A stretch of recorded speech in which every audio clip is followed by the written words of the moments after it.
Teman-teman, izinkan saya memperkenalkan diri. Nama saya Dinda Hairunisa.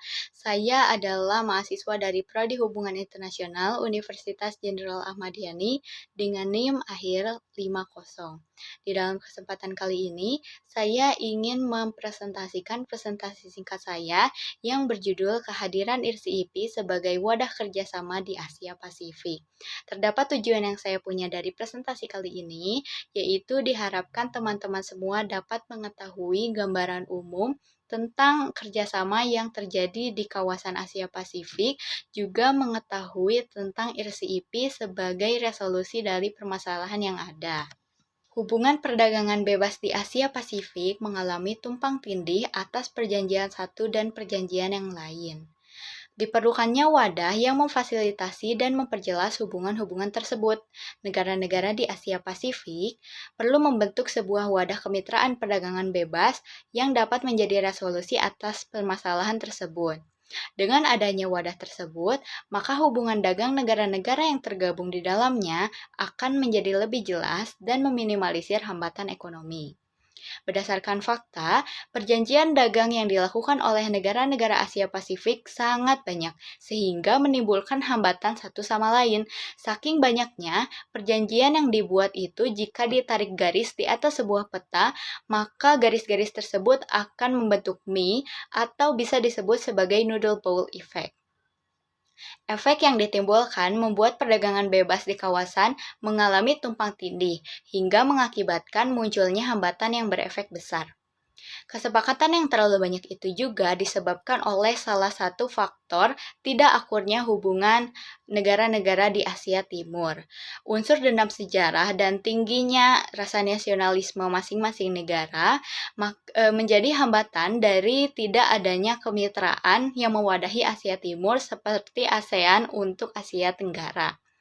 Atas masalah tersebut, perlunya dibentuk sebuah kemitraan yang menghubungkan negara kawasan di dalamnya. Dan IRSI-IP hadir sebagai resolusinya. IRSI-IP atau Regional Comprehensive Economic Partnership, yaitu kemitraan ekonomi komprehensif regional yang menggabungkan 10 negara ASEAN, Korea Selatan, Cina, Jepang, Selandia Baru, dan Australia.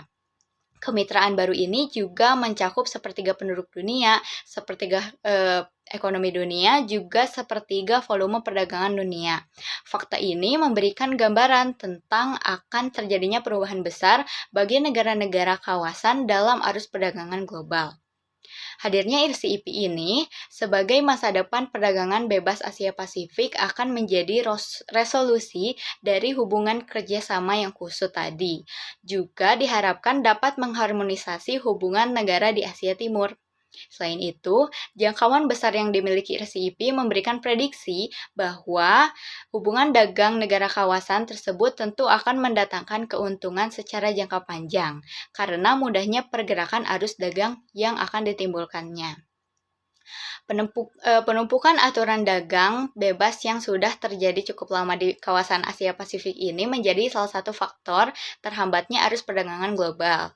Jika terus dibiarkan, hambatan perdagangan tersebut akan semakin menumpuk dan akan semakin parah, padahal kawasan Asia Pasifik sendiri memiliki potensi dalam mendominasi perdagangan global.